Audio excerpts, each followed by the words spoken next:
Hey everyone, it's me, Scott. Thank you so much for joining me for my review of Casablanca. Casablanca is a movie that I've been meaning to watch for a really long time. When I was in university, I took a course in film studies, and this question was asked: what makes a movie a classic? Is it the storytelling that transcends time? Is it the filmmaking techniques? What is it that they did with a camera that makes all movies look different from now on? Either way, Casablanca is one of those movies that I have been told is a classic. And so I want to today take a look at Casablanca. I want to take a look at what I liked, what I didn't really care for, and what I believe makes this movie a classic film. So I hope that you're ready to come on this adventure with me. Let's get started.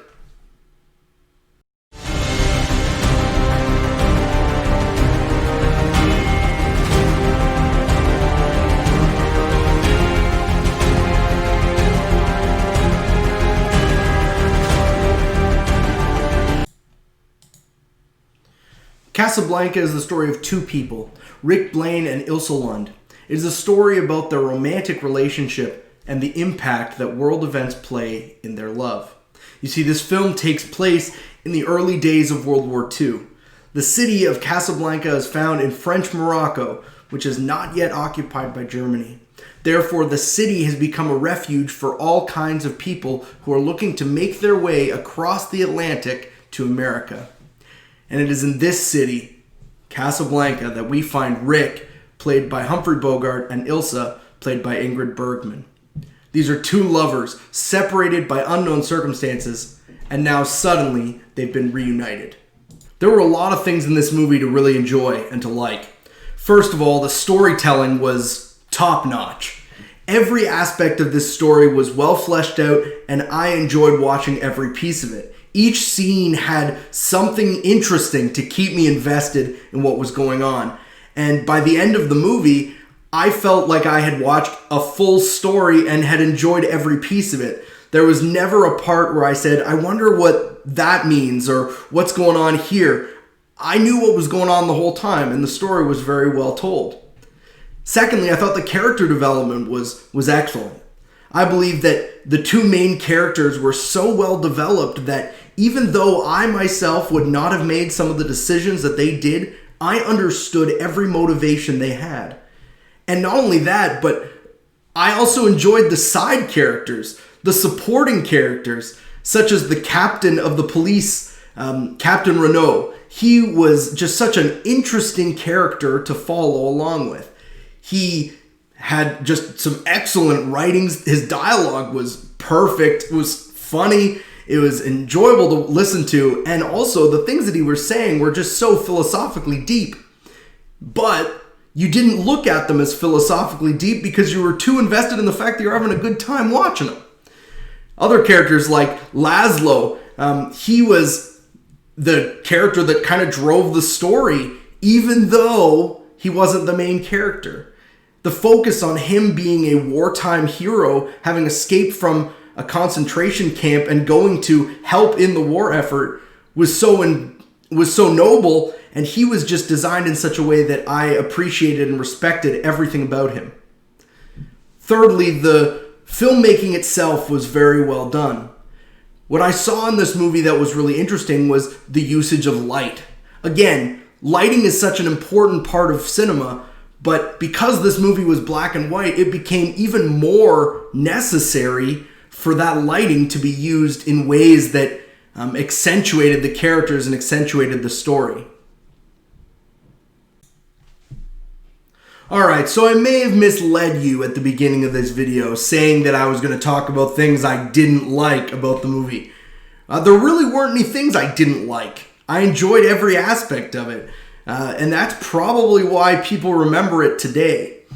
But there was one thing I want to talk about, and it isn't something that I disliked, but something that made me feel uncomfortable in the movie, which I think was their purpose entirely. The character of Ilse is written in such a way that her motivations and her decisions are off-putting. I had a real hard time watching what she was doing. For one, she has fallen in love with two men. one of whom is a hero of war and the other one is just a cafe owner in Casablanca. And she has already broken Rick's heart in the past, and now she has come back to him and said, you know what, I still love you, even though I'm already married to this other man. And that in itself is what drives the plot. If this is the greatest romance story of all time, then that's disheartening to me. Disheartening only because this character is choosing between one love and another, one which she is already committed to, and one that she is willing to break off that commitment for. And that's the challenge for me. I had a real easy time relating to Rick, a character who had his heart broken, who had run away from his problems for so long, but now is thrust back into them and has to make a decision. And he has to choose what is morally right. But it's interesting how this romance film is not like many other romance films. One of my other favorite romance movies, you can laugh all you want, is How to Lose a Guy in 10 Days, starring Matthew McConaughey and Kate Hudson. It's a great movie. It's funny, it's got some laughs, ha ha ha. And ultimately, the movie thrives at the end because both characters realize that they need to make a change in their lives in order to be together. And those changes that they make are both made throughout the story. You see those changes happening. In Casablanca, there's only one character who has to make a change, and that character is Rick. He makes huge progress. He comes from a place of brokenness to a place where he has decided that he can make the right call and will be okay because he knows that it's what's best for the world and not necessarily for himself. I don't see any of that progression in Ilsa. None. I wish I did.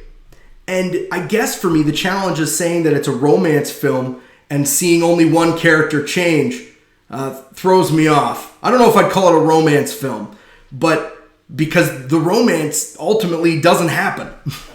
And that's okay, because I think that it speaks to deeper themes within the characters of Rick and Ilsa and within the whole society at the time. But I wouldn't call it a romance film.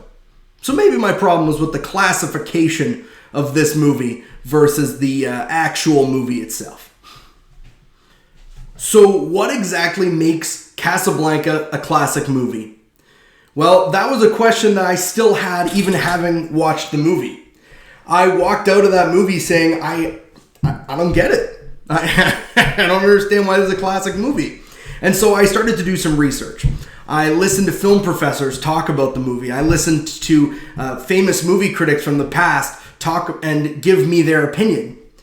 And it brought me to a realization. And that realization is that I don't think like a movie critic. I don't think like one at all. I am at the very bottom tier of intellectual thought when it comes to film, which is wild because I like to think about movies a lot.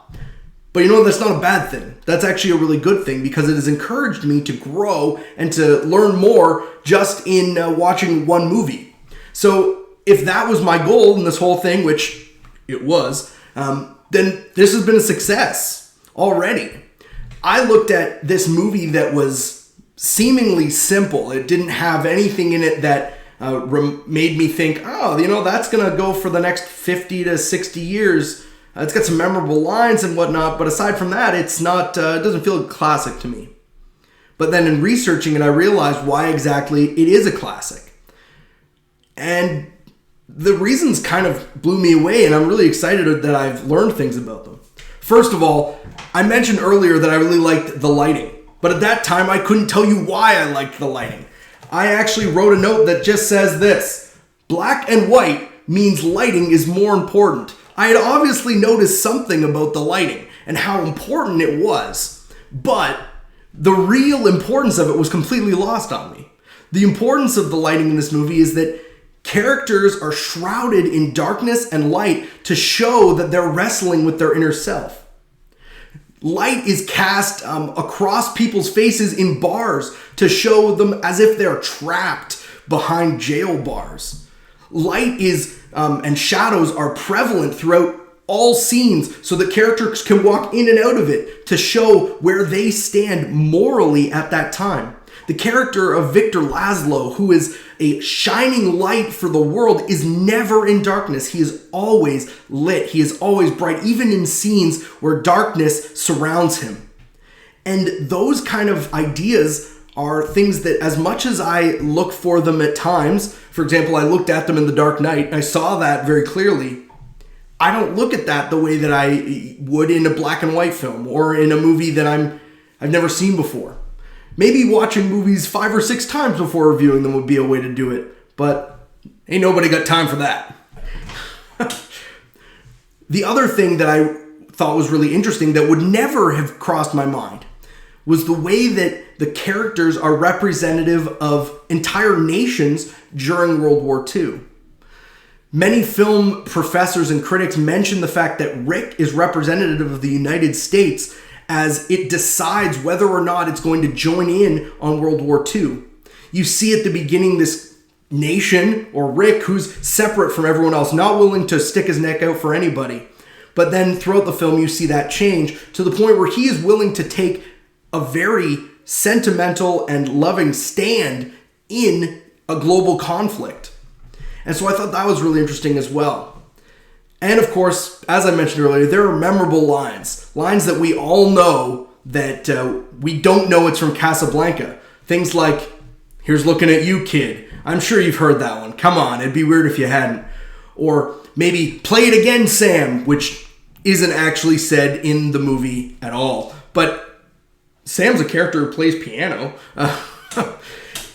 Lines like that are just prevalent in our society, and that speaks to the timeless nature of that film. So I guess the question is this: what makes a timeless movie? I still don't know, but I hope to learn more. And in learning more, I believe that I will become better as a film critic, and it's going to grow my knowledge of film, and that's exciting to me. So if you have questions about any of these kind of ideas, don't ask me yet. Find out on the internet. There are so many people talking about these things that are so knowledgeable. Roger Ebert is a film critic who passed away a few years ago. He is just brilliant. He has so many interesting ideas and has written a lot of really great essays and papers on it, various films that you can always read. So should you watch Casablanca? 100%. It is a really fun movie to watch. It's very well made, and it is a classic movie. It has impacted so many films going forward. It would be weird not to watch this movie because it's going to help you to better understand movies as they exist now in today's society. Well, thank you so much for joining me today. I had a really great time reviewing this one, and I really hope that you enjoy the movie as much as I did. I have a bunch of really exciting stuff coming up in the next couple weeks. This week, I have another review coming, and that review is for Lord of the Rings, The Two Towers. Now, I'm on vacation this week, so that's why we're getting 2 in a week, so get excited about that. This review is going to cover a little bit of everything. It's going to cover most of the original trilogy, and maybe even mention those Hobbit movies, which are not so great. Either way, it's going to really be a good time, and I can't wait to talk about it. So I hope you look forward to that one coming up. I hope that you guys have an absolutely fantastic week, and I will see you guys later. Bye.